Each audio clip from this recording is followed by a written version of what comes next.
Vamos a entrar ahora sí al tema, capítulo 9.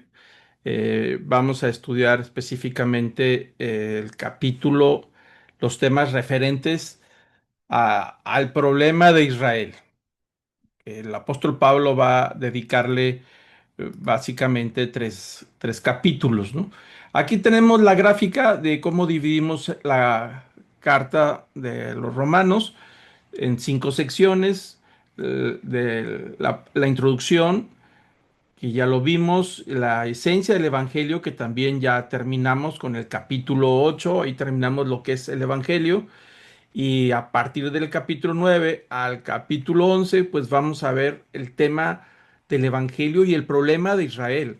Y es muy interesante que el apóstol Pablo, en una carta que tiene 16 capítulos, que básicamente el capítulo 16 son puros saludos, le dedica 3 capítulos al tema de Israel. Eso nos dice que es un tema sumamente importante porque no va a hablar de otra cosa más cómo resolver el asunto entre el evangelio, que es por la fe, y el problema de Israel, es decir, el rechazo natural que Israel tuvo con Jesús y contra el evangelio, y cómo algunos judíos sí aceptaron el evangelio, se han salvado y otros no. ¿Y qué va a pasar? ¿Y por qué razón?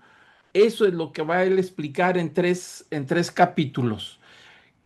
¿Por qué? Porque la gente se preguntaba, sobre todo los gentiles, decían, ¿y por qué los judíos no han aceptado el evangelio o han aceptado a Jesús dentro de, de todas las profecías que estaban ahí? Entonces el apóstol Pablo va a explicar qué fue lo que pasó, qué es lo que sucede. Y por supuesto, estos 3 capítulos se presentan a diferentes interpretaciones. Eso necesitamos aclararlo, porque hay diferente interpretación. Algunos van a ver capítulos o algunos temas referente a que Israel es el centro del reloj de Dios con respecto a los últimos tiempos, y basan muchos de esos puntos en estos capítulos.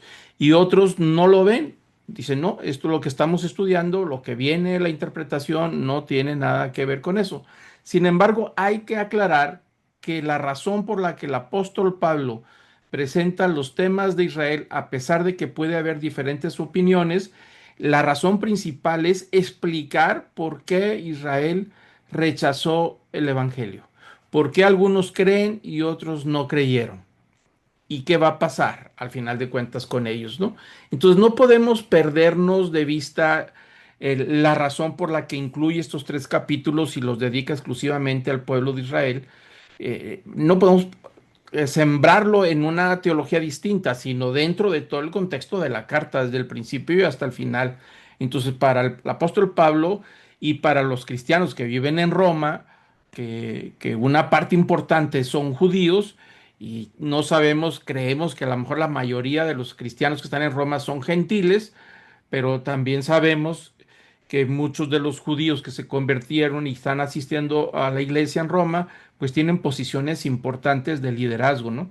Entonces ahí está la lucha sobre lo que han dicho siempre los judíos en el primer siglo, que los gentiles, que fue una sorpresa para ellos, que se hayan convertido al Señor y ser incluidos dentro del plan de Dios, pues para ellos es algo muy difícil de digerir, de aceptar, y que cuando menos lo que se debe de hacer es que los gentiles, si van a incluirse dentro de la iglesia, pues cuando menos ellos deben de hacerse judíos o circuncidarse o practicar la ley, es decir, la religión judía, y luego ser seguidores de Jesús.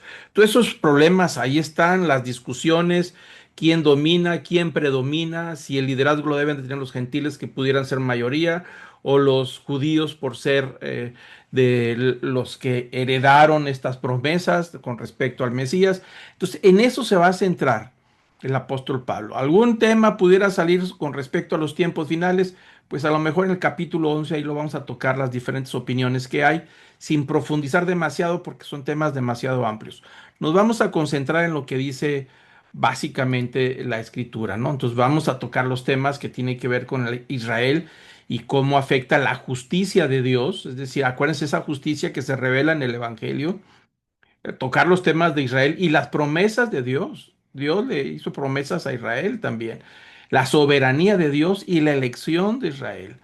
Entonces, el llamamiento a los gentiles, cómo se incluye dentro de los planes de Dios y el problema de por qué algunos han sido endurecidos y otros han sido elegidos, ¿no? Esos temas los vamos a ir viendo a lo largo de estos tres capítulos como un todo. Entonces, pero vamos a ir empezando por el capítulo número 9, donde inicia el apóstol Pablo con las implicaciones que tiene el evangelio con el pueblo de Israel. Del Antiguo Testamento. Es decir, ¿qué debe de hacer el judío, el creyente judío? ¿Renunciar a la herencia judía por su nueva fe? ¿O qué pasa con aquel que no aceptó la nueva fe, pero que sigue practicando el judaísmo? ¿Hay salvación para él? ¿Dios lo va a salvar a pesar de que rechazó la fe en el Evangelio? Pues esos son los temas que el apóstol Pablo, esos temas y muchos más que va a tocar en el capítulo 9, 10 y 11, ¿no? Pero empezamos por el 9 con el versículo número 1, y él básicamente empieza diciendo y lo quiere asegurar y atestiguar y lo repite hasta tres veces, dice el apóstol Pablo, digo la verdad en Cristo. Es decir, lo que está a punto de decir, dice, es algo que está fundamentado en la persona de Jesús. Dice, no miento, no estoy diciendo mentiras ni exagerando, sino me doy testimonio en mi conciencia, en el Espíritu Santo.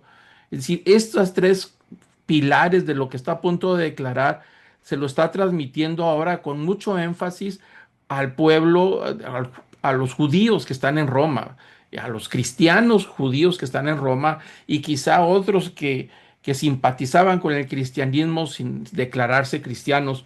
Por eso está en, cimentando la conversación diciéndolo de tres maneras, que lo que está a punto de decir lo dice con todo el corazón, con el alma, con la conciencia, dice no estoy engañando a nadie, lo digo porque esto es lo que realmente creo, esta es la verdad, y si lo que digo es porque tengo mucha tristeza, tengo gran tristeza y un continuo dolor en mi corazón. Está diciendo que le duele muchísimo la situación de los judíos, dice el versículo 3, dice, porque desearía yo mismo ser anatema, es decir, ser maldición, separado de Cristo por amor a mis hermanos, mis parientes según la carne. Él está diciendo que le duele mucho, que trae mucha tristeza por lo que le está pasando con los judíos de su época que no están aceptando el Evangelio. Si nosotros leemos el libro de los Hechos, sobre todo la parte de los viajes misioneros de Pablo, hay algo común en todos esos lugares donde él llegaba. Siempre llegaba primero a las sinagogas con los judíos a exponer el Evangelio. Y hay una constante repetición en todos esos lugares que Pablo es expulsado de las sinagogas, inclusive es perseguido, inclusive apedreado, maltratado, casi declarado como muerto en algunos de los casos. Entonces hay un punto donde el apóstol Pablo dice que se sacude el polvo de las sandalias y que se va a dirigir ahora a los gentiles, ¿no? Pero eso habla de la insistencia del apóstol Pablo que ha tenido constantemente hacia el pueblo de Israel de llevar el evangelio. Y entonces él dice, yo mismo desearía hacer maldición, pero no es que lo vaya a hacer, no es que quiera él hacerlo, sino más bien está expresando, dice, si yo desearía. Es decir, en un futuro que no es real, o sea, es parte solamente de una afirmación donde dice, desearía yo mismo ser separado de Cristo por el amor que tengo con mis hermanos, y se está refiriendo a los hermanos de la raza judía, mis parientes según la carne. Es probable que algunos de los parientes que son muy extendidos entre no solamente familiares cercanos, sino primos y primos lejanos, que no han aceptado el Evangelio, ¿no? Entonces trae ese dolor y esa situación de qué va a suceder, cómo lo puedo resolver. Dice, me preocupa mucho, no me deja dormir, he insistido tanto, he visitado tantas sinagogas, pero han rechazado totalmente el Evangelio, ¿no? Y luego a partir del versículo 4 empieza a describir las bendiciones o las ventajas que tiene los israelitas, el pueblo de Israel, refiriéndose que está preocupado por ellos y que ellos mismos tienen una serie de bendiciones que no han sabido aquilatar o valorar. Por eso dice el versículo 4 dice que son israelitas, es decir, descendientes de Jacob. Dice, a quienes pertenecen la adopción como hijos. Ese es un privilegio donde Dios les dio un trato de hijos primogénitos. Si vemos el libro de Éxodo y en otros pasajes, les dice a Israel, dice, tú no eras nadie, yo te escogí de entre las naciones, un pueblo, y te escogí para ser mi primogénito. Y el primogénito sabemos que lleva doble bendición, con la intención de bendecir a sus hermanos menores. Entonces dice, tenían ellos el privilegio de la adopción como hijos en una relación muy cercana con Dios que no tuvo ninguna otra nación, ningún otro pueblo. Dice, y la gloria también les pertenece, es decir, la manifestación del poder de Dios durante toda la historia de Israel, los milagros que Dios hizo, la presencia en el templo durante los sacrificios, donde dice que la gloria de Dios llenaba el templo de la presencia de Dios. Dice, es una ventaja, es un privilegio que los judíos tienen. Los pactos también le pertenecen, es decir, el pacto de Abraham, el pacto de Moisés, de sacarlos de Egipto y hacer un pacto todo el pueblo con el Señor, que es el pacto de la ley, más el pacto de David, de que le prometió que descendiente de David nacería aquel Salvador prometido desde el Génesis para liberar a las familias de la tierra. Entonces, eso le pertenece, ellos vivieron eso. Dice la promulgación de la ley, cuando habla del Sinaí, el regalo de la ley. A nadie le dio una ley, a ningún pueblo le dio una ley para que fuera su pueblo. Entonces les da el regalo de la ley con el propósito de que a través de la ley ellos se den cuenta de su condición de pecado y entonces, por supuesto, puedan buscar al Señor. Dice, el culto y las promesas.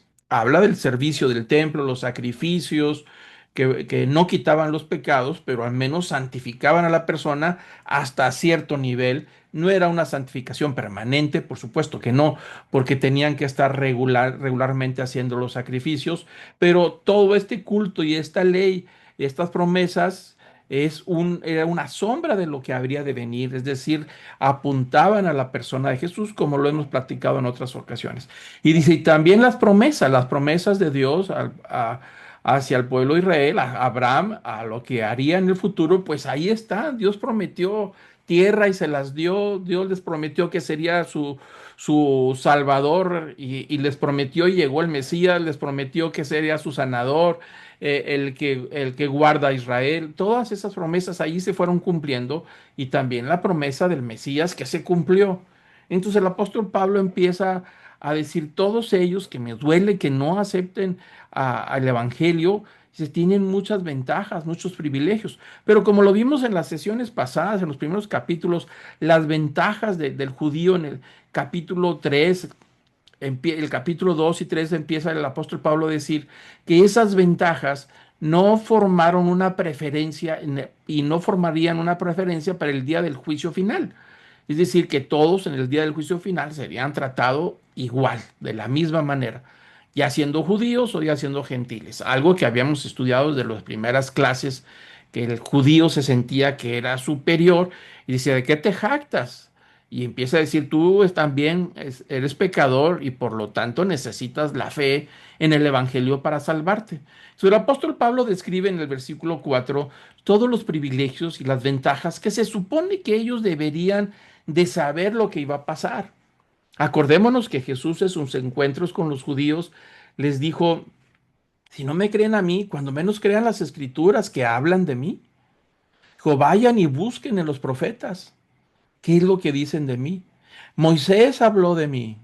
Entonces ahí estaba toda la información, ahí estaban todos los privilegios, ahí estaba todo el sistema de lo que dice el apóstol Pablo en estos 8 ventajas o bendiciones que tenían los judíos y que se supone que debería llegar el momento cuando llegara el Mesías y deberían de reconocerlo. Pero fue todo lo contrario, fue un rechazo total. Entonces el apóstol Pablo va describiendo que a pesar de los privilegios, ellos no aceptaron ni abrieron sus ojos para poder comprender y entender que Jesús era el Mesías, el prometido, ¿no? Y sigue diciendo de los privilegios, versículo 5. Dice, también de ellos les pertenecen las promesas a los patriarcas. Y cuando se refiere a patriarcas, se refiere a Abraham, a Isaac, a Jacob, a José. Es decir, los fundadores de donde viene, por supuesto, el pueblo judío y el pueblo de Israel. De ese sentido, dijo, tienen el privilegio de los patriarcas. Dice, y de quienes según la carne procede Cristo. Y entonces está diciendo el mayor de las bendiciones que tiene el pueblo de Israel es que a través de Abraham, con Isaac, Jacob, viene la línea genealógica, viene el linaje de donde vendría el Mesías. Y entonces ese privilegio no lo tuvo ninguna nación, no lo tuvo ningún pueblo, no lo tuvo nadie, y ellos lo han tenido. El mayor de las promesas y de los privilegios que de tu propia raza, de tu propia nación, vendría el prometido, el Mesías, el príncipe Mesías, el que daría la vida por nosotros, pues el mayor de las bendiciones y privilegios. Y aún con todo, cuando llegó, no lo reconocieron. Y lo dice refiriéndose al Mesías prometido, dice, el cual está sobre todas las cosas, Dios bendito por los siglos. Cuando dice está sobre todas las cosas, se está refiriendo, está por encima de todo y aún de lo que acaba de describir de estos 8 privilegios de los judíos. El Mesías estaba por encima de la ley, encima de los pactos, encima de todos los privilegios y de todas las naciones y de toda la creación, por supuesto. Y entonces, por eso termina con una palabra amén, como una declaración del reconocimiento del Mesías, ¿no? De la preeminencia de Jesús, ¿no? Entonces, ahí están estos 5 versículos, lo que el apóstol Pablo está declarando acerca del pueblo de Israel, ¿no? Y luego empieza el versículo 6 diciendo, pero no es que la palabra de Dios haya fallado, porque no todos los descendientes de Israel son Israel. ¿Por qué dice que la palabra de Dios haya fallado?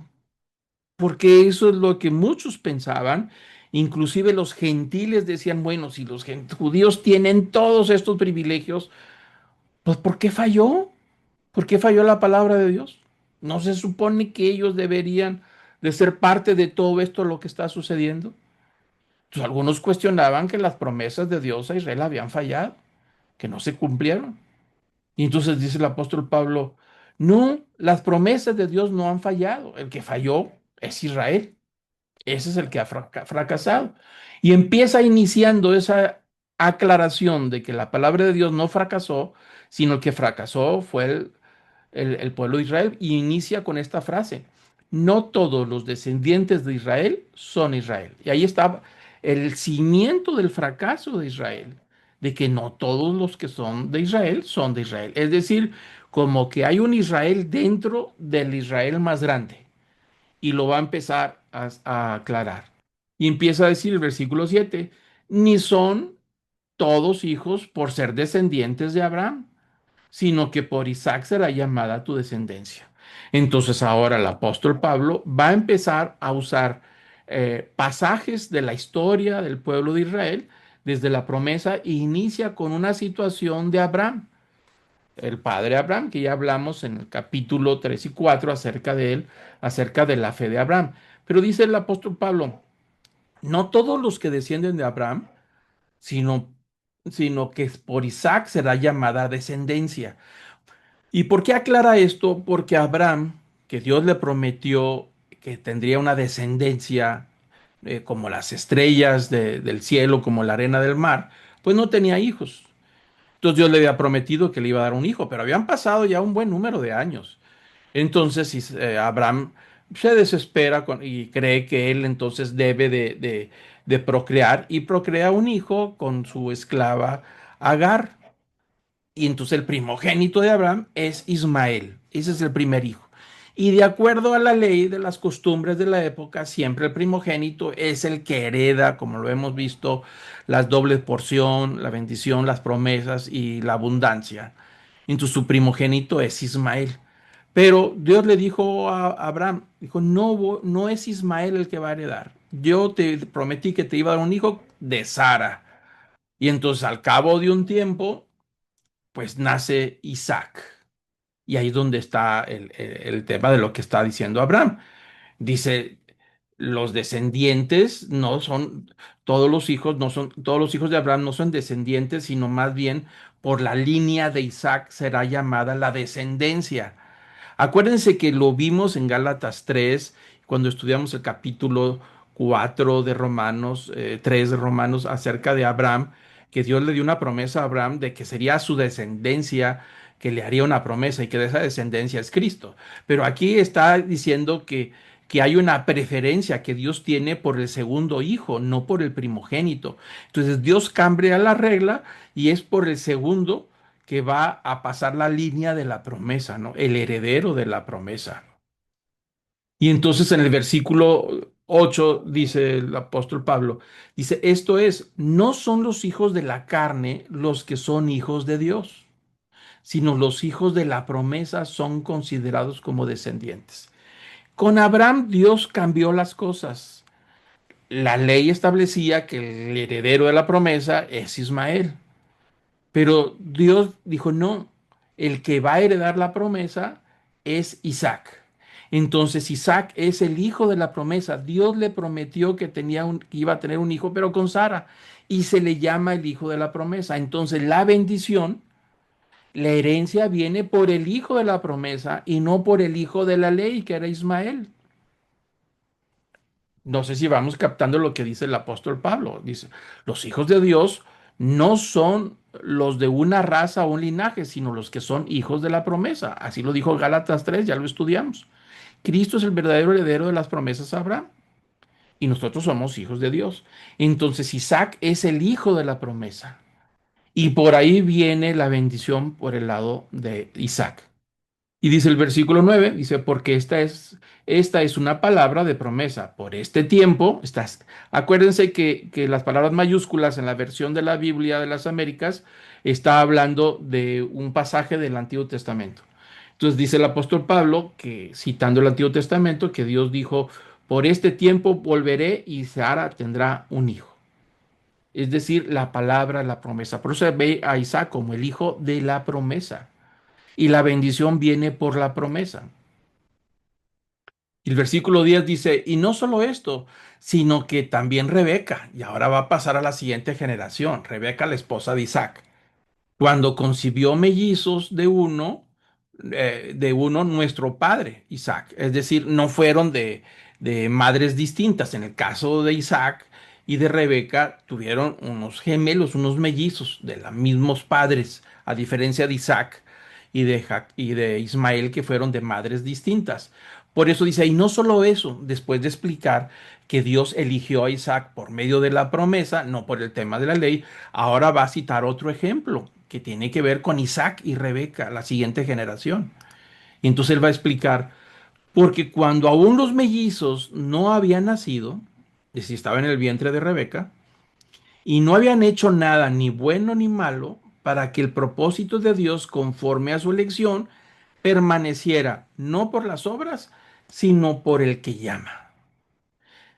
El apóstol Pablo quiere explicar con esto que está citando de pasajes del Antiguo Testamento, historias de la salvación de Abraham y de Isaac, lo que quiere explicar es que Dios está formando un pueblo, el pueblo de Israel, y lo está formando a través de la elección con propósitos de desempeñar un papel en la historia de la salvación.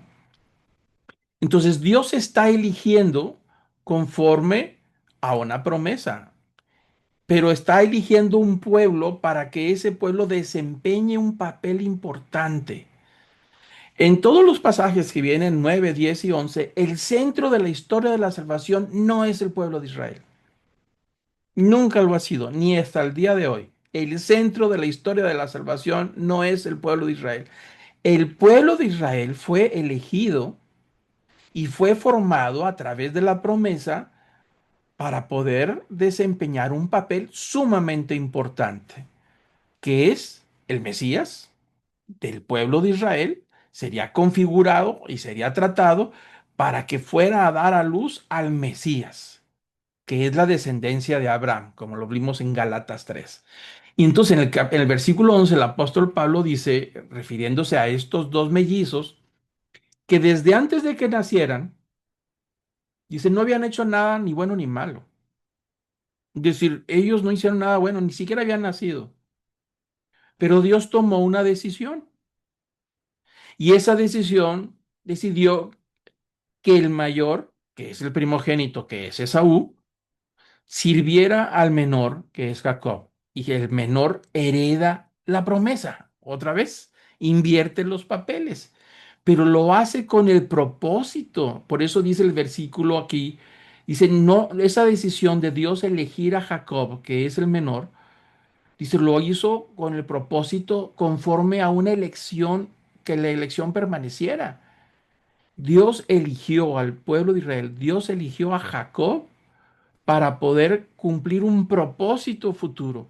Y que esa elección de que de Jacob, el menor, que no tenía derecho a eso porque le correspondía al primogénito, dice, no fue ni por obras, sino más bien por un llamado. Y aquí aparece la palabra llamado. Y eso va a surgir en estos capítulos. La palabra elección aparece en estos capítulos, pero no es una elección para salvar quién se salva y quién no se salva. No, la elección es, Dios interviene en una manera soberana para elegir a una persona de donde se formaría un pueblo, donde ese pueblo daría a luz al Salvador.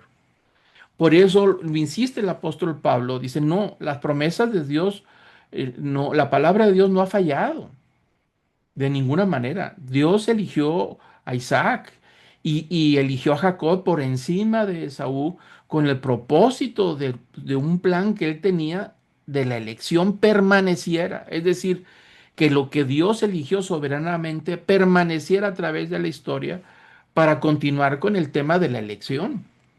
Y que esa elección no lo eligió porque si Jacob era muy bueno o porque Esaú era muy malo.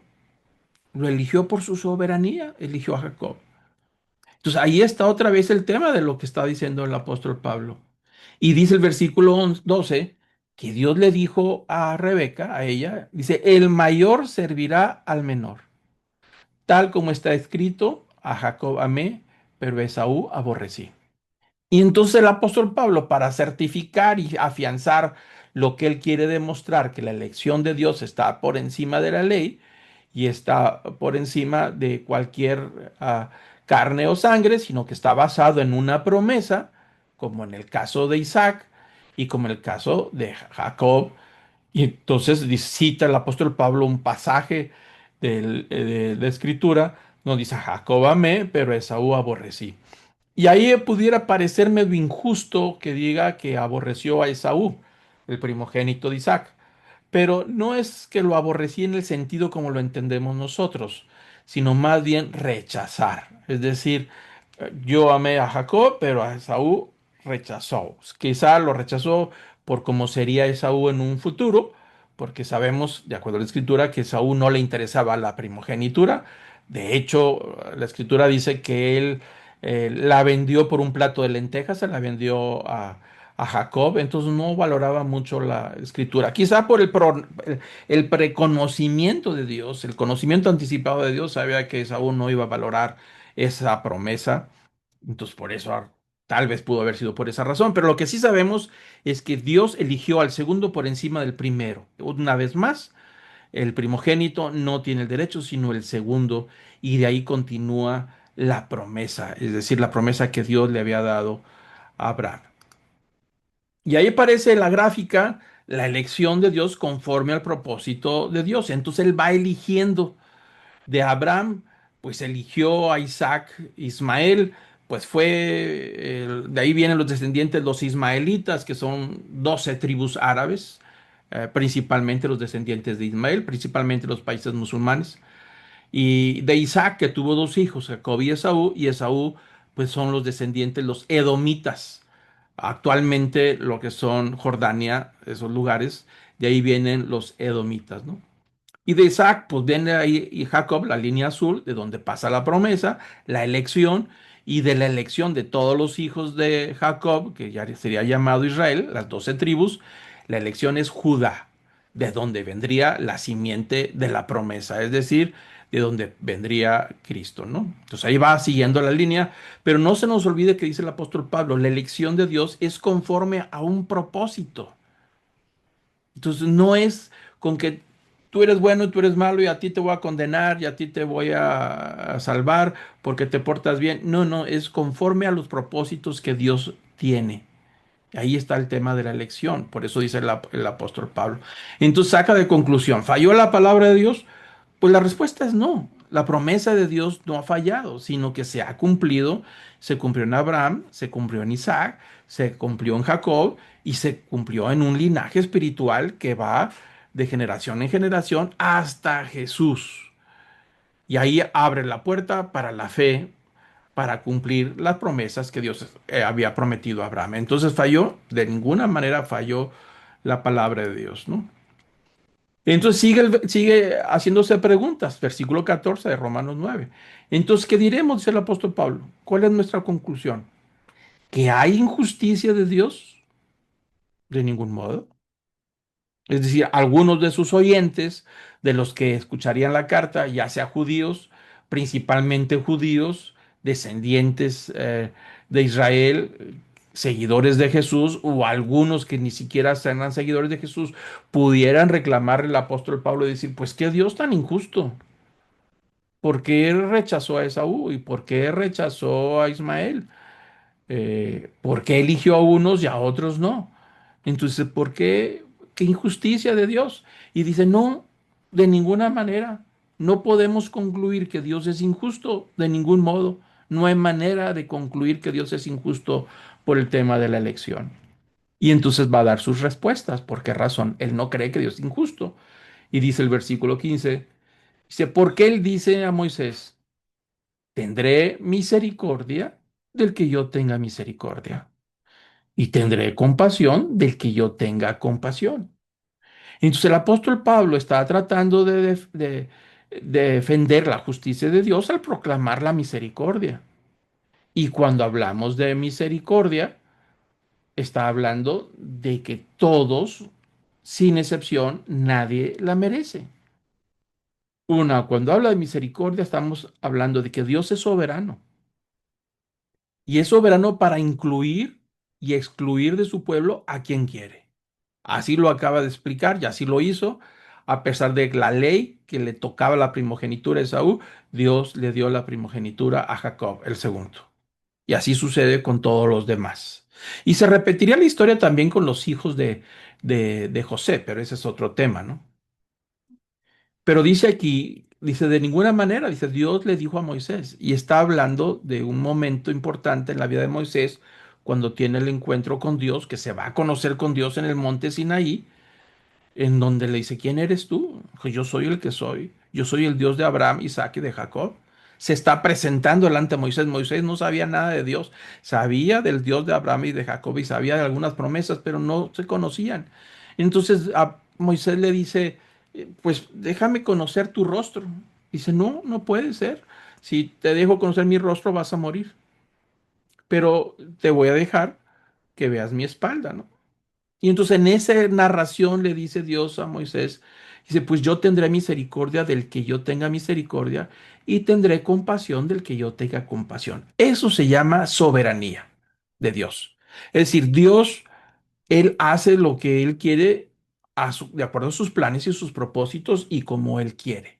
Pero la palabra misericordia en este pasaje debemos de entenderlo de que todos estamos muertos en delitos y pecados. Es decir, lo dijo el apóstol Pablo en los capítulos anteriores, después de haber concluido que tanto los gentiles se les había dado oportunidad y que tenían toda la creación para poder reconocer que hay un creador detrás de todo lo que existe, pero ellos se presumieron en sus propios conocimientos, se hicieron sabios y se convirtieron en gente necia y cambiaron la gloria de Dios. ¿Se acuerdan de lo que hablamos?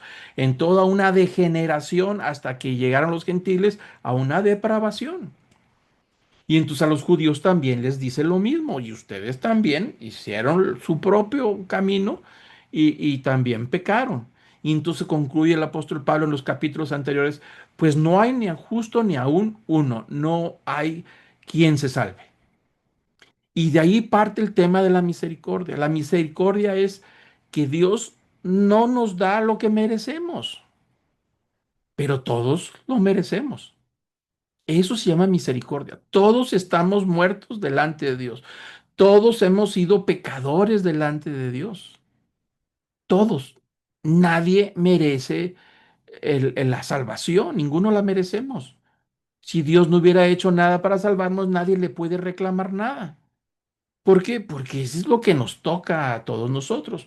Y entonces dice, pues yo quiero tener misericordia de todos, yo quiero que algunos se van a salvar.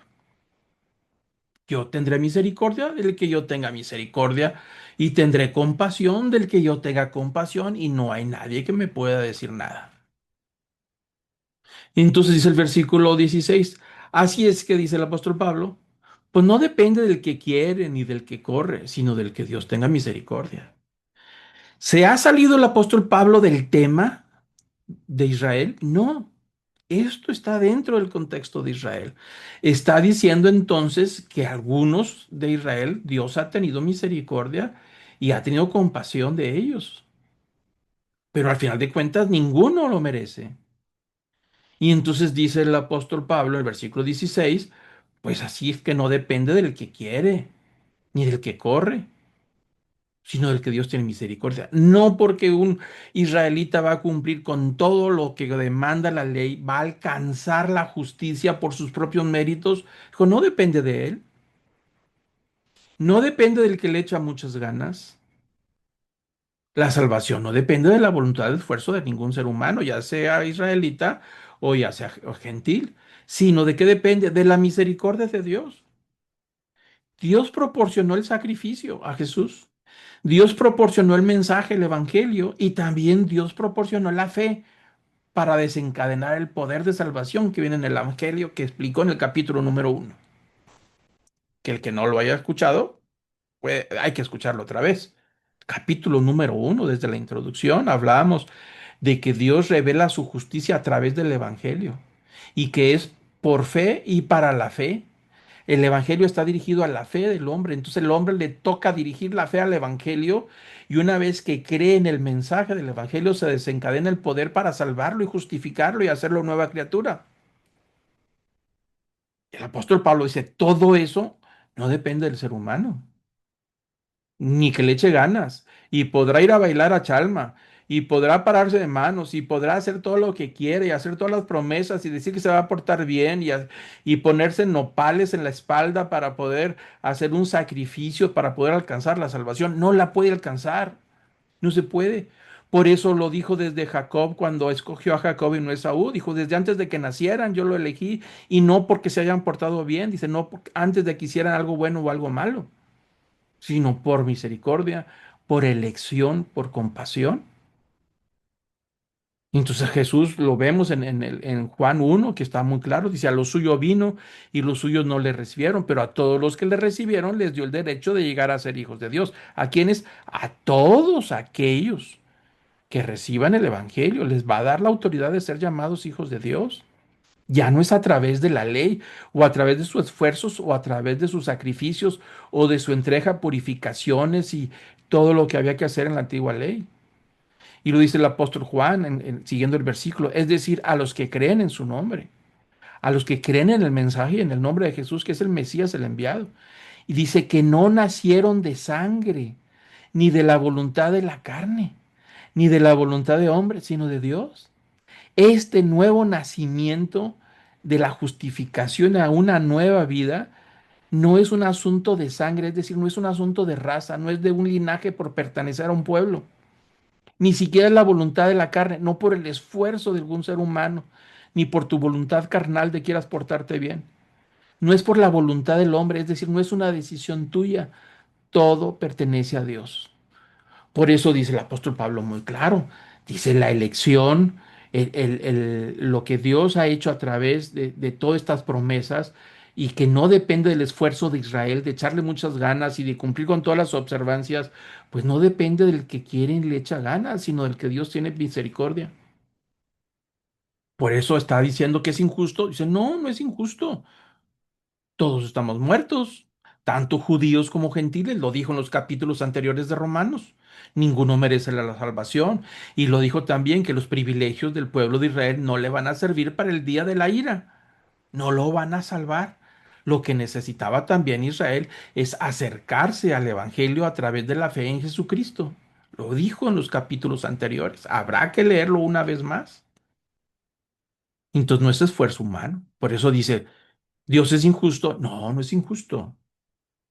Nadie merece vivir, todos hemos pecado, todos estamos muertos. Israel también estaba muerto. Por esa razón tenía que ser sacrificios constantes, lo dice el libro de Hebreos. que los sacrificios que se hacían en el templo no podían quitar el pecado de la israelita, del judío. No podían de ninguna manera quitar, solamente un sacrificio perfecto. Entonces no se podían salvar por la ley, entonces estaban totalmente perdidos. Entonces no depende del esfuerzo religioso, ni del abolengo, ni de los privilegios, ni que si son hijos de Abraham y que eran hijos de Isaac, hijos de Jacob. Dice, espérame, pues si fueron hijos de ellos, pero porque Dios los eligió. Si les correspondía a los otros, le correspondía a Ismael, le correspondía a Isaú, pero Dios cambió las cosas y lo hizo por soberanía y por elección.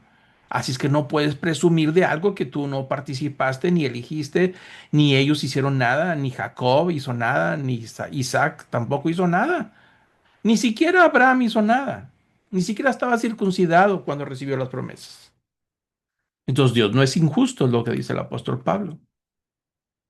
Y sigue diciendo el versículo 17, porque la escritura dice a Faraón, y aquí está citando otro ejemplo, para esto mismo te he levantado, para demostrar mi poder en ti y para que mi nombre sea proclamado en toda la tierra. Ahora está trayendo al escenario el apóstol Pablo la historia de cuando los hebreos eran esclavos en Egipto y y Dios mandó a Moisés para liberarlos y traerlos y formar un pueblo, hacer un pacto en el Sinaí. Pero conocemos la historia. Faraón no quiso, dijo que sí los iba a dejar ir y luego no. Pero dice el apóstol Pablo que esa actitud del faraón, dice, para eso te he levantado, para demostrar mi poder en ti y para que mi nombre sea proclamado en toda la tierra. El hecho de que Dios haya endurecido al corazón de Faraón al no dejarlos ir, aumentaba la intensidad de la manifestación del poder de Dios a través de cada una de esas plagas.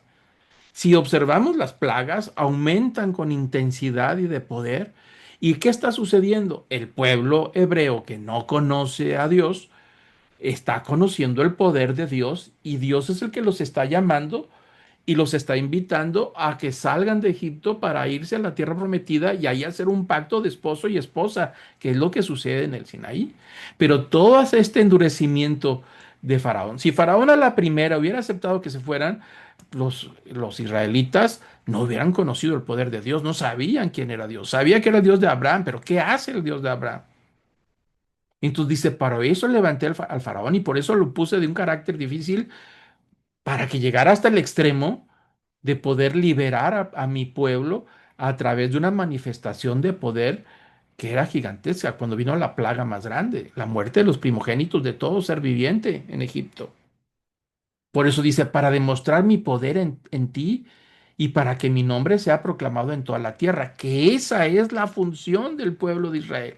Él quiere manifestar su poder al pueblo de Israel para sacarlo de Egipto y entonces adoptarlo, elegirlo como un pueblo especial, como un primogénito, en donde tendría la función de preparar el nacimiento del Mesías para que llevaran el Evangelio, el pueblo de Israel, juntamente con la llegada del Mesías, a todas las familias de la tierra, que fue lo que le prometió a Abraham, para que el nombre de Dios sea proclamado en toda la tierra. Entonces el asunto es que eso era parte del plan. Dios endureció para manifestar su poder. Y entonces dice el versículo 18, es el apóstol Pablo.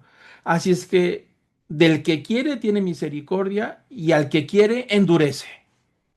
Y ahí cita dos ejemplos. Los ejemplos pasados de la misericordia, que tuvo misericordia con Isaac, que no merecía la primogenitura, y de Jacob, que tampoco la merecía porque eran los segundos.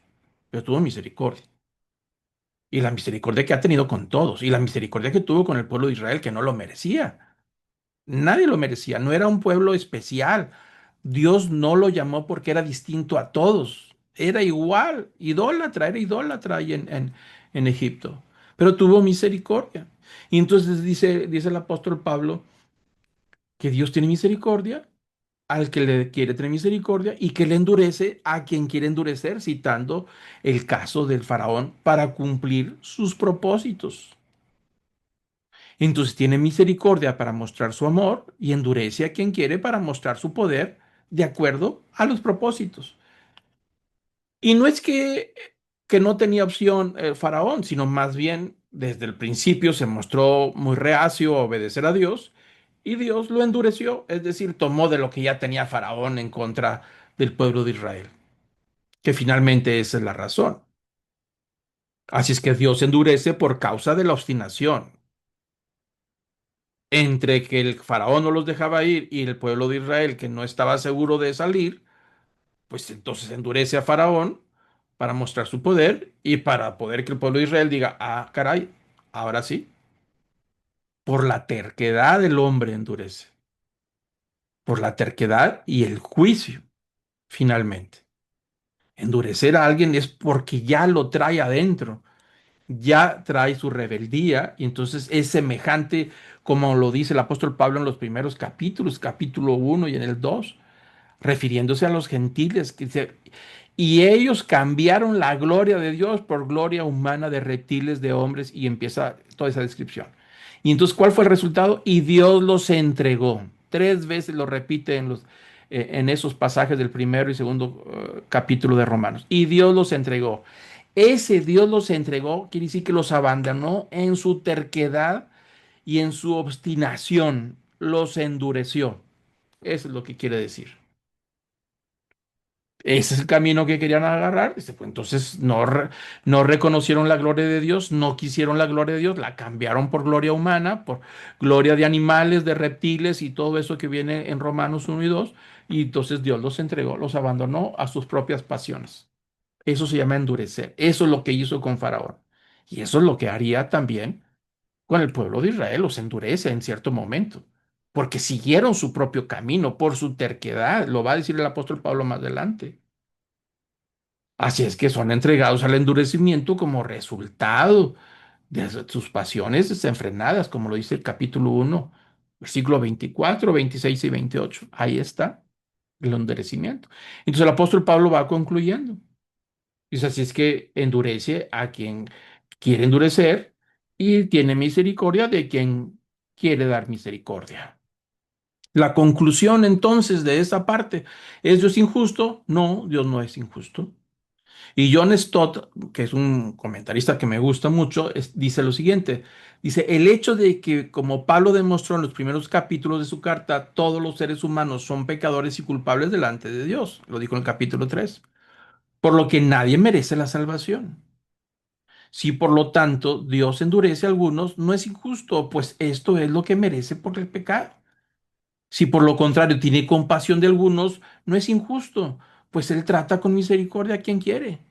Lo asombroso no es que algunos se salven y otros no, sino que alguien se salve, porque no merecemos nada de Dios excepto el juicio. Si recibimos lo que merecemos, es juicio, o si recibimos lo que no merecemos, es misericordia. En ninguno de los dos casos, Dios es injusto. Por lo tanto, si alguien se pierde, la culpa es suya, pero si alguien se salva, el mérito es de Dios, que se llama misericordia, que fue lo que hizo Cristo en la cruz, por misericordia, no por méritos. Por eso la salvación siempre será por fe, no por obras. No hay justo ni a uno, ni uno. Y nacemos en un mundo con una naturaleza que traemos de pecado, un mundo donde reina el pecado y la muerte. Lo comentamos en los capítulos también 3, el 5 y el 6. Es decir, el pecado reina en este mundo y la muerte también. Y nacemos con una naturaleza de pecado. Es decir, nos afinamos al pecado con mucha facilidad porque lo traemos por dentro. Todos estamos muertos. Solo la fe en el Evangelio nos puede salvar. Es decir, nosotros solos no tenemos solución. Entonces dice la otra pregunta. Entonces, ¿por qué Dios nos culpa? Es decir, los judíos pudieran decir, bueno, si es así el tema, pues entonces, ¿por qué nos reprocha a Dios? Porque nos hace culpables de algo pues, que Él nos endureció. Porque ¿quién se resiste a la voluntad de Dios? Y eso es algo que ellos están malentendiendo mal. Pablo se adelanta, pero los judíos de su época están malentendiendo el tema de la misericordia y de la elección y el tema del endurecimiento. Es decir, Dios endurece a aquel que es rebelde, aquel que ha rechazado. Por eso lo explica muy bien el apóstol Pablo. Dice el versículo 20, al contrario, dice el apóstol Pablo, al contrario, les voy a preguntar a ustedes, ¿quién eres tú, oh hombre, que le contestas a Dios? Digo, ¿quién eres tú? ¿Dirá acaso el objeto modelado al que lo modela, ¿por qué me hiciste así? Entonces el apóstol Pablo les regresa a la pregunta hipotética que él está escribiendo en el versículo 19. Dice, si tú piensas eso, que Dios es injusto, para empezar, ¿quién eres tú que te atreves a reprocharle o a contestarle o a preguntarle a Dios? Y empieza a hacer esta metáfora del alfarero. Dice, ¿acaso la vasija que el alfarero está moldeando le está diciendo al alfarero, ¿por qué me haces de esta forma? A mí no me has preguntado nada, no me has dicho si estoy de acuerdo, no me estás considerando en la forma que me vas a dar y en el uso que yo voy a tener. Yo creo que yo merezco atención y merezco que tengo mis derechos. Entonces el apóstol Pablo está diciendo, ¿cómo? Tú eres barro, está tratando de hablar de la creación cuando nos hizo del polvo, del barro y nos moldeó y nos dio forma. Dice, así es, así te hice y no tienes ningún derecho de reclamar ni de reprochar nada. La vasija de las manos del alfarero no puede reclamar al alfarero porque lo hizo de tal manera. Y dice el versículo 21, ¿o no tiene el alfarero derecho sobre el barro a hacer de la misma masa un vaso para uso honorable y otro para uso ordinario? Y el apóstol Pablo está profundizando y le dice, bueno, ¿qué el alfarero no puede decir con el mismo volumen de masa que agarró y ahora lo pone sobre la rueda del alfarero? ¿Qué no puede escoger que va a ser una vasija honorable? Quiere decir para usos honorables. Quizá una vasija para poner la comida en la mesa del palacio del rey, bien hecha, o puede ser una vasija para juntar los desechos o para usos nada honorables. Al final de cuentas, las dos son de barro. Uno estará en la mesa del rey y la otra estará en la parte más baja de la casa donde recogen los desechos. Y entonces dice que el alfarero no puede decidir con la misma base del barro. Y cuando dice la misma base del barro, es decir, de esa masa venimos todos. Y algunos son hechos para uso honorable y otro para uso ordinario. Dijo, entonces tú no le puedes decir nada porque Dios tiene misericordia de que quiere misericordia y endurece a quien endurece. Ese es un derecho que solamente tiene el Creador, el que es soberano. Y ahí nos recuerda Jeremías 18:6. Vale la pena que lo lean, capítulo 18 de Jeremías. Cuando el Señor le dice a Jeremías, ve a la casa del alfarero. Ahí te voy a dar una lección, te voy a enseñar. Y entonces le dice, ¿qué ves en la casa del alfarero? Dice, no, pues veo al alfarero trabajando en la rueda y de repente se le echó a perder la vasija. Dice, así es mi pueblo Israel, se ha revelado con lo que yo quiero hacer con él. Y entonces dice en el versículo 6, ¿no puedo hacer yo con vosotros, casa de Israel, lo mismo que hace este alfarero? Declara el Señor. He aquí como el barro en las manos del alfarero, así son. Está citando cuando se le reveló la vasija que estaba haciendo el alfarero en los tiempos de Jeremías, que lo llevó para que entendiera por qué Dios estaba en contra de Israel. Porque se había revelado, Dios tenía un plan para él, lo quería hacer, pero constantemente se reveló. La constante del pueblo de Israel fue la idolatría, constantemente. Esa es una línea muy clara en todo el Antiguo Testamento. Mandó muchos profetas para enderezar el camino, dice, y el pueblo de Israel es testarudo, es necio, es cabezón, no entiende lo que yo quiero hacer con él. Y dice el versículo 22. Y que si Dios, aunque dispuesto a demostrar su ira, hace notorio su poder, soportó con mucha paciencia los vasos de ira preparados para la destrucción. Y aquí está hablando algo mucho, muy fuerte. Dice, ¿y qué importa? ¿Y quién le va a reclamar a Dios? Si Dios en su paciencia, dispuesto a alargar el tiempo con todos los rebeldes que se habían rebelado por cientos de años y con todos ellos, estaba dispuesto a demostrar esa ira, la alargó. ¿Para qué? Para hacer notorio el poder de Dios. Y soportó con mucha paciencia a los vasos de ira preparados para destrucción, es decir, a las vasijas del barro rebelde que no quisieron ser lo que el alfarero había determinado para ellos. ¿Qué pasa con ellos? Pues se van agrietando en el horno y cuando los saca del horno para darles un uso definitivo, se da cuenta que están agrietados porque no les gustó y los tira a la pila que tiene ahí de vasijas que son destinadas a la destrucción. ¿Por qué? Porque ya están cocidas, ya no se puede hacer nada, pero se rebelaron. Dijo, Dios esperó con paciencia para mostrar el poder de la misericordia. Versículo 3: se lo hizo para dar a conocer las riquezas de su gloria sobre los vasos de misericordia que de antemano él preparó para su gloria. Vuelve una vez más a aparecer de antemano.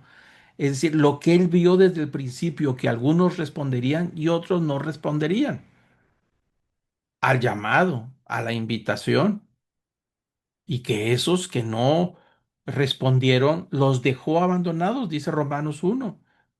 En su propio camino los abandonó, los dejó. Y entonces prepara a los que sí respondieron su misericordia para vaciar su misericordia sobre los que respondieron por la fe. Que dice que desde antemano, como lo vimos en la sesión pasada, lo que Dios había preparado para su gloria, los que predestinó, a los que antemano conoció, los predestinó y luego después los llamó y los justificó para después llevarlos a su gloria, los preparó para su gloria. En todo ese círculo que hablamos la sesión pasada. Dice, pero inicia el versículo 22. ¿Y qué si Dios quiere hacer eso? ¿Quién le puede reprochar? Versículo 24, es decir, nosotros a quienes también llamó. Y ahora dice nosotros, dice el apóstol Pablo, se incluye en el grupo de los que respondieron. Dice, preparó su poder y lo hizo delante de de las vasijas de destrucción, los que han sido rebeldes, y preparó su poder para vaciar su misericordia. Es decir, cuando Cristo está en la cruz, es una manifestación de poder que lo levanta de entre los muertos, y se lo preparó para él delante de los que no creían, para poder vaciar ese poder, esa misericordia a las que son vasijas de misericordia, a los que creyeron en la resurrección, que creyeron en los milagros de Jesús, a los que creyeron en la palabra y los que creyeron en la cruz. Los demás no quisieron y fueron endurecidos, pero los demás aceptaron y vacía ese poder milagroso y ese poder de transformación, lo vacía sobre las vasijas de misericordia que estaban predestinados, es decir, les da un propósito para la gloria futura del cielo nuevo y la tierra nueva y la resurrección de la carne.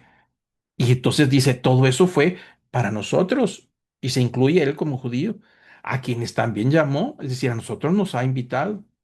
No solo entre los judíos ese llamado fue, sino también entre los gentiles. Y entonces va concluyendo y va diciendo que todas esas vasijas de misericordia que han sido llamadas vienen en parte del pueblo judío y también de entre los gentiles. Ese llamado era para los dos, pero algunos respondieron y otros fueron endurecidos. Tanto judíos como a gentiles fueron justificados por la fe en Cristo Jesús. Y ese llamado es para un grupo que responde, que no es tan grande como la gran mayoría de los judíos y como la gran mayoría de los gentiles que no han respondido. Es un llamado para este remanente, es decir, los que respondieron por la fe en el Evangelio, que va a explicar en los versículos posteriores. Y dice el versículo 25, como también dice en Oseas, va a citar ahora un profeta del Antiguo Testamento. A los que no eran mi pueblo, llamaré pueblo mío. Y a los que no era amada, amada mía. Cita el profeta Oseas. Y está hablando de que va a incluir a alguien que no era el pueblo de Dios, es decir, los gentiles.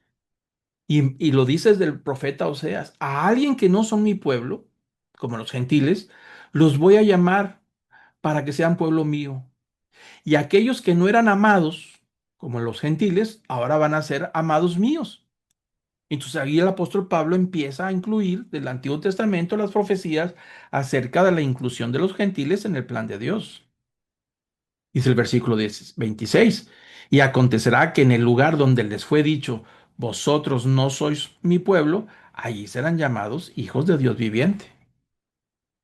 Los que no eran pueblo, ahora serían pueblo de Dios y serían hijos llamados hijos de Dios. Y Jesús lo dijo en varias ocasiones también. Lo dijo en varias ocasiones referente a los gentiles que serían incluidos en la mesa de Abraham, inclusive. El contexto de Oseas es muy claro y aunque no nos queda mucho tiempo para hablar con profundidad, en la historia de Oseas vale la pena. Tuvo tres hijas, se casó con una mujer adúltera y tuvo tres hijos y a uno de ellos le dijo el Señor, ponle lo ruamá, que quiere decir no amada, porque según él dice, yo ya no voy a mostrar mi amor al pueblo de Israel. Y luego tuvo un hijo y le dice, ponle lo ami, ya no es mi pueblo, es lo que significa lo ami. Porque añadió, ustedes no son mi pueblo, ni yo soy su Dios. En Oseas están las profecías del endurecimiento del pueblo de Israel, pero que una parte de ese pueblo sí creería, que es lo que les llamaría remanente. Isaías también exclama en cuanto a Israel. Hay otra profecía que está citando el apóstol Pablo dentro de Israel. Dice, aunque el número de los hijos de Israel sea como la arena del mar, solo el remanente será salvo. Y ahí introduce una palabra remanente que es sumamente importante para entender lo que está pasando en los tiempos de Pablo y en nuestros días. Pero ahora cita a Isaías. Isaías está hablando también de un tiempo difícil del pueblo de Israel que se había desviado y que venían los imperios para destruirlo. Y entonces dice el profeta Isaías, aunque el número de los hijos de Israel, de los judíos, por decirlo así, sea como la arena del mar, o sea, que sean bastante, solamente una parte pequeña será salva. Remanente, eso es lo que quiere decir. Aunque sean muchísimos, solamente una parte se va a salvar. Habla de una apostasía nacional que sucedió en los tiempos del profeta Isaías. Y lo dice el versículo 28, porque el Señor ejecutará a su palabra sobre la tierra cabalmente y con brevedad. Y luego dice el versículo 29, y como Isaías dijo, si el Señor de los ejércitos no nos hubiera dejado descendencia, hubiéramos llegado a ser como Sodoma, hecho semejante a Gomorra. ¿Qué está diciendo Isaías en estas profecías? ¿Por qué lo cita el apóstol Pablo en esos momentos? Porque les está diciendo a los judíos que aunque los judíos eran mucho, iban a ser endurecidos y que no iban a creer y que solamente una pequeña parte de ese remanente se iba a salvar y que ya estaba profetizado, que el Señor iba a ejecutar esa promesa. Y entonces dice la profecía, dice, si no es porque Dios en su misericordia dejó un remanente, dice Isaías, hubiéramos desaparecido como pueblo. Hubiera sido como Sodoma y Gomorra, una anécdota, una leyenda, una historia del pasado, pero ya no quedó nadie. Sodoma y Gomorra, esos pueblos desaparecieron. Entonces dice Isaías, si no es porque Dios en su misericordia, y ahí está la palabra misericordia, por eso tiene que ver con lo que los ejemplos que citó anteriormente. Si no ha sido por la misericordia de Dios, todo Israel hubiera desaparecido. Y se está citando estos pasajes en los tiempos más complicados de Israel, de apostasía. El templo hasta lo habían cerrado porque ya nadie iba. Digo, si no ha sido por la misericordia de Dios en dejar un pequeño remanente, hubiéramos llegado a ser como Sodoma y Gomorra, no hubiera quedado ningún israelita. Mateo 8 dice, dijo Jesús, y yo os digo que vendrán muchos de oriente y del occidente y se sentarán a la mesa con Abraham, Isaac y Jacob en el reino de los cielos. Pero los hijos del reino serán arrojados a las tinieblas afuera. Ahí habrá llanto y crujir de dientes. Pero dice el versículo 12, los hijos del reino. Es decir, los que tenían todas las promesas. Una parte solamente sería salva y eso es lo que tenemos que comprender. Y ya vamos terminando. Entonces, ¿por qué fracasó Israel? ¿Qué fue lo que lo llevó a esa situación de fracaso? Versículo 30 dice que entonces, ¿qué vamos a concluir? Que los gentiles que no iban tras la justicia alcanzaron justicia, es decir, la justicia que es por fe.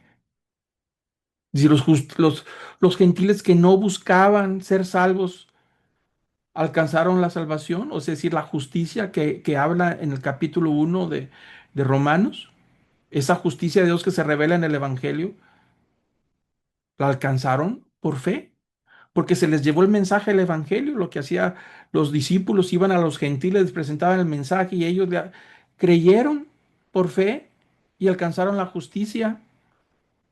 Y entonces dice que dice Israel, pero Israel, que iba tras una ley de justicia, no alcanzó esa ley.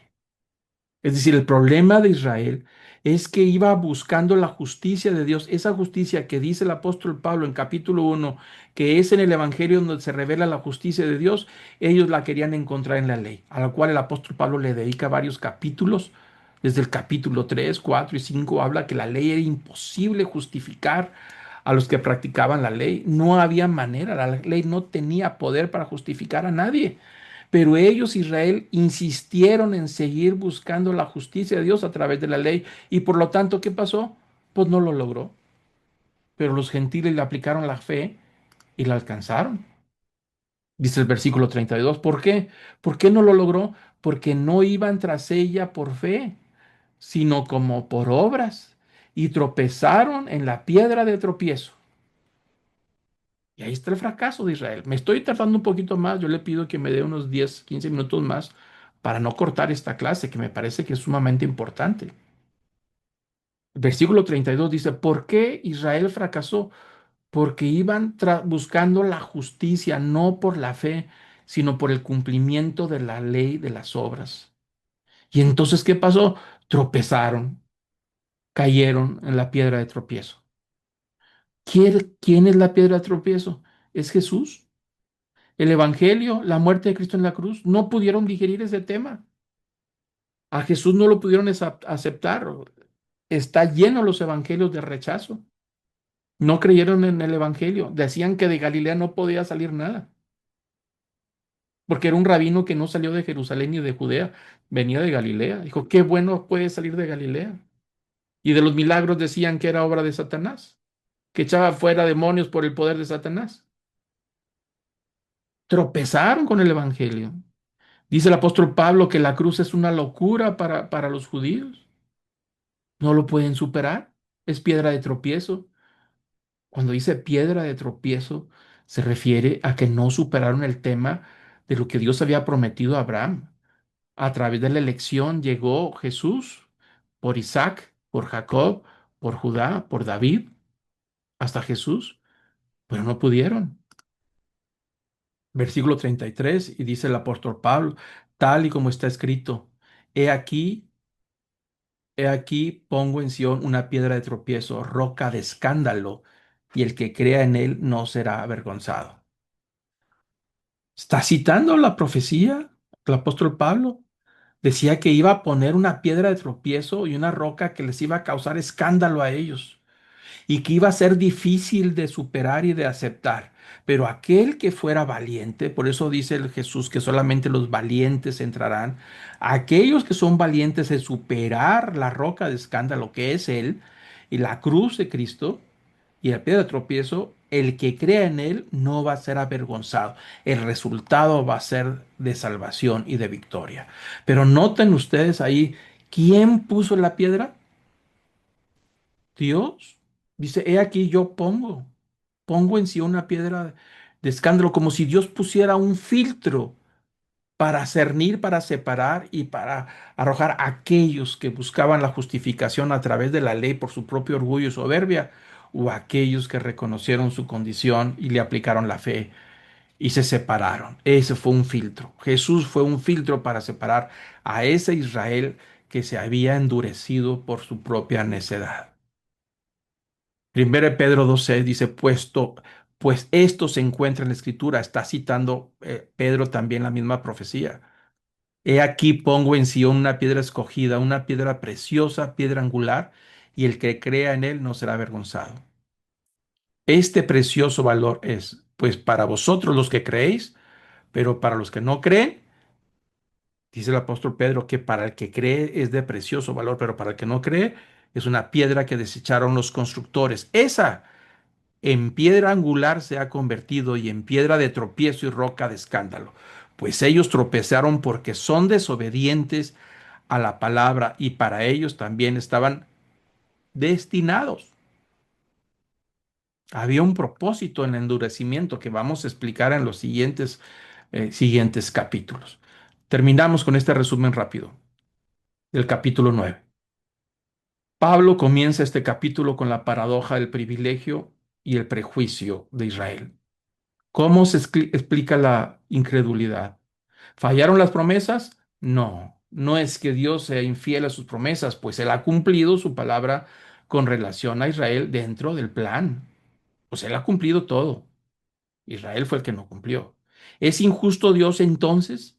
No es que Dios sea injusto en su propósito según la elección, pues ni su misericordia con los algunos, ni su endurecimiento con otros es incompatible con la justicia de Dios. Es decir, nadie la merece.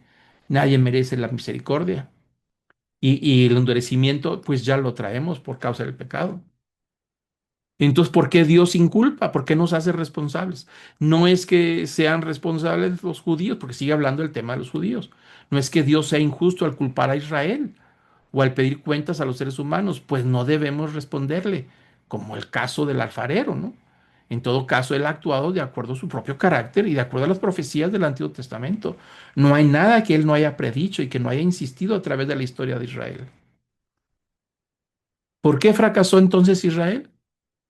Porque es orgulloso, porque buscaba la justicia en el camino equivocado, por las obras en lugar de la fe, y de esa manera tropezó con la cruz, tropezó con la resurrección, tropezó con la persona de Jesús, con los milagros de Jesús, con el evangelio y la enseñanza de Jesús. Tropezó por todos lados y no pudo superarlo. Hasta aquí llegamos. La próxima semana seguiremos hablando del tema de Israel, que va a empezar a profundizar en tema de la salvación. Vamos a cerrar nuestros ojos, inclinar nuestro rostro para terminar. Amado Padre, gracias Señor por este mensaje. Gracias por tu palabra. Gracias por toda esta información. Yo te pido que nos des de tu Espíritu Santo para entender y comprender estas verdades que el apóstol Pablo está explicando, no solamente para el pueblo de Israel, sino para todos nosotros, porque Él es soberano y extiende su misericordia y su compasión. Y nos toca a nosotros, Señor, cuando nos toca el Evangelio, presentar la fe y creer en tu palabra y creer en Él. Porque te buscamos no por nuestros méritos, sino por los méritos de Cristo en la cruz. Padre, yo te pido que tu Espíritu Santo nos dé claridad, nos dé enseñanza y nos haga entender y de orar, Señor. Orar por todas las naciones, orar por Israel, que tú tengas misericordia de ellos para que puedan comprender la verdad de que no hay manera de alcanzar la justicia si no es a través de la fe en la persona de Jesús. Señor, recibe todo el honor, el poder y la majestad por los siglos de los siglos. Amén.